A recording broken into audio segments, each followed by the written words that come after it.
education in Israel in the 21st century? Tell us about it. Well, one of the things I've learned in discussing education with people is that parents will not sacrifice excellent education for ideology. So by being told that they should educate their kids Jewishly, if they do not have a superb school, and the superb school happens to be Quaker or happens to be any kind of school, they will go to that school.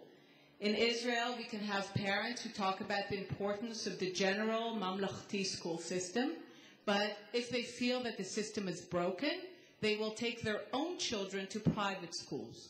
So at the end of the day, you cannot ask parents to send their kids with ideology. You first and foremost have to supply them with superb education. And Scott mentioned the greatest gift.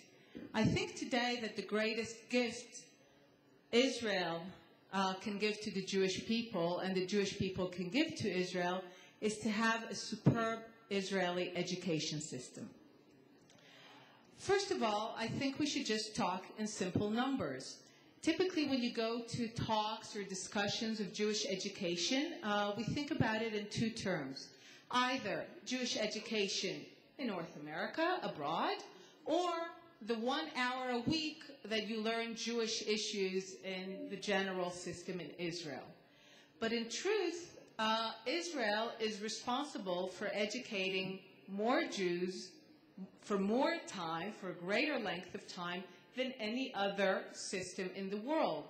So even for that very simple and obvious fact, the Israeli education system should be the focus of thinking about the future of the Jewish education system. Now, typically the talk is about content. How do we get more Jewish content into Israeli schools? A lot of the philanthropy, a lot of the work that comes from outside of Israel goes into content discussions.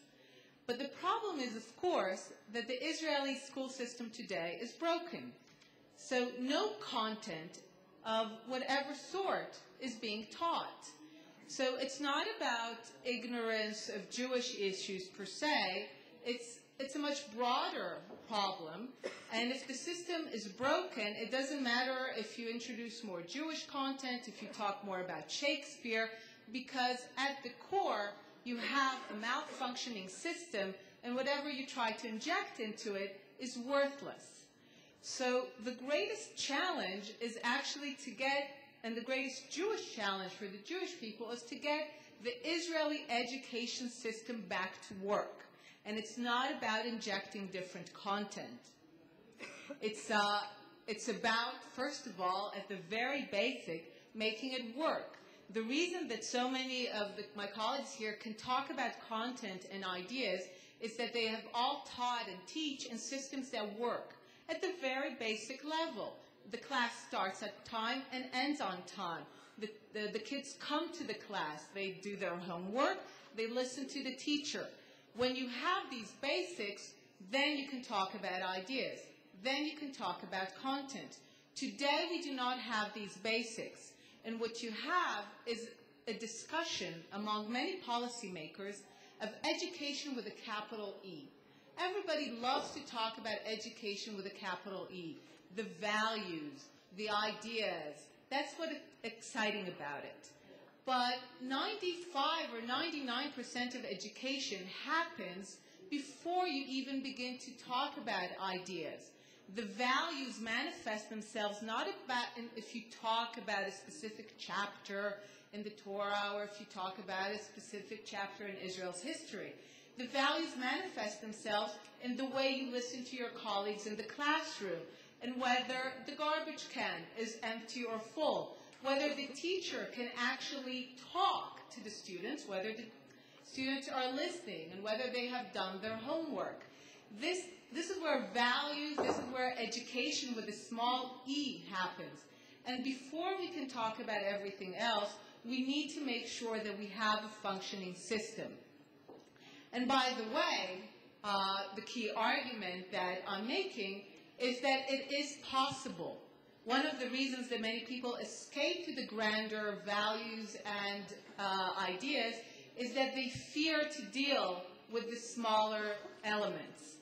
But this is how you build it. And it is possible, and it's not a matter of money, and it's not a matter of smaller classrooms. These are just cop-outs not to do anything.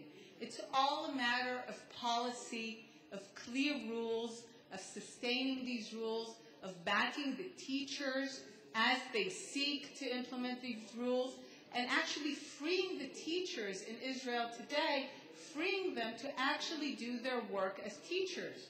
One of the biggest problems we have is that, contrary to the image, superb people enter the Israeli education system all the time.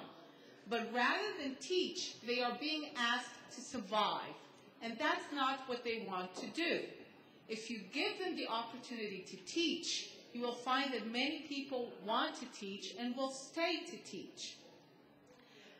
Once we have a superb system, an excellent education system in Israel, and it is possible, then the opportunities are endless.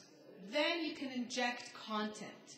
Then you can talk about how you expand Jewish education in Israel. Then you can expand the scope in terms of student exchange. We have a big gap between bar bat mitzvah and later in life. What if every Jewish student abroad were to spend 3 months, 6 months, a year learning in Israel?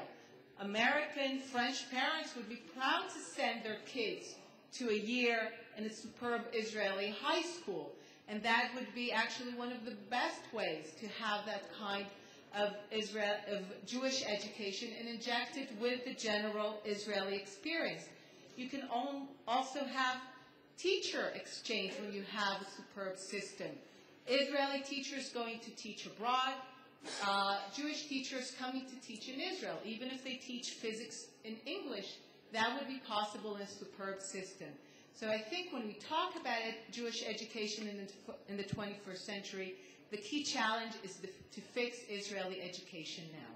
Thank you.